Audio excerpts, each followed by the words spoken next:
So, hi guys! So, welcome back to my YouTube channel. So, today's video guys is gagawa po ako ng steamed fish.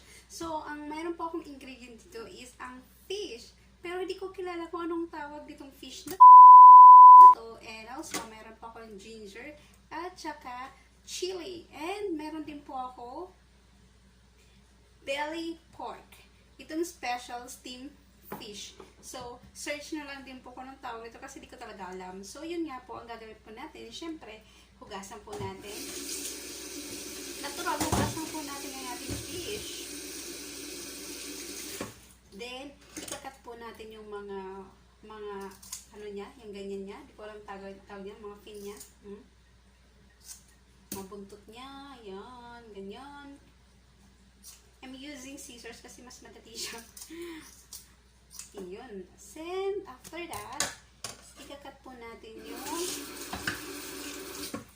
dito niya sa likod. Ayan, nakat ko na po yung likod niya dito kasi lalagyan po natin dito ng ginger. So, ayan. Tapos na ang ating fish.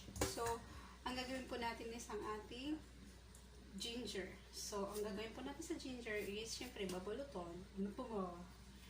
So, ayan, nakikita nyo yung plate natin. So, hugasan natin siya. Then, ang una natin gagawin is ilalagay po natin ang ating bell pepper, ang ating pork belly. Yan, ang ating pork belly. Ito yung pinaka-ano niya sa ilalim. Yan. And then, pagkatapos niyan, syempre, aside natin, hiwa natin to.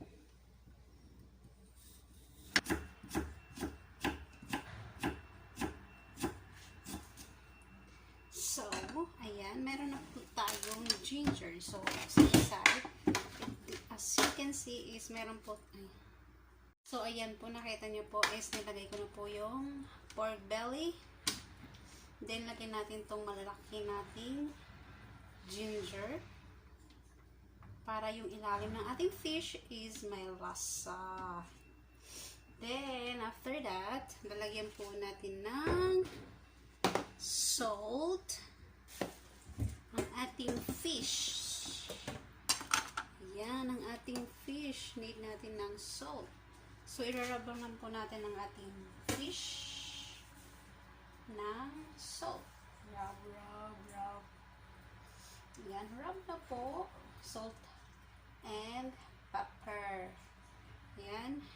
Ganyan po siya. I-place natin.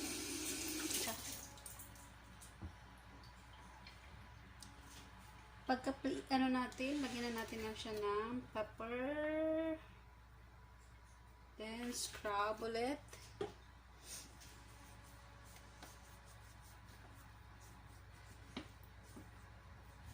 Massage. Then, after that, ang ating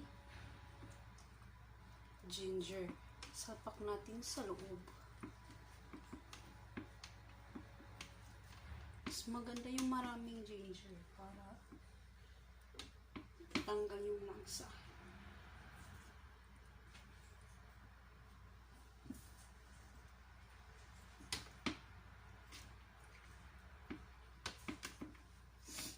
Then, ayan na. Ito yung ating pork belly.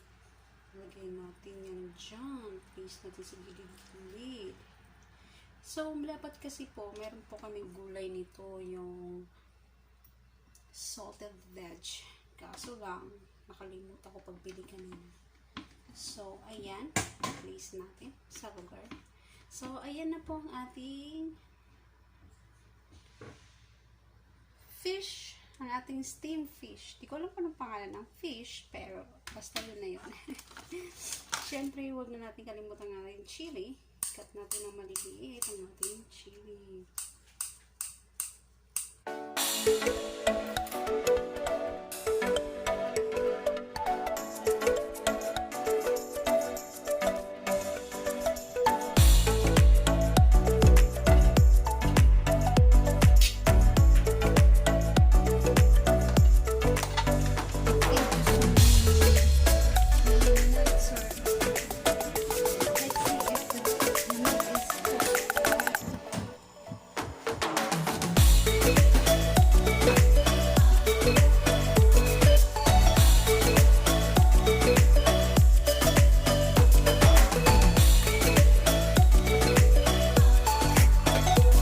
A few moments later.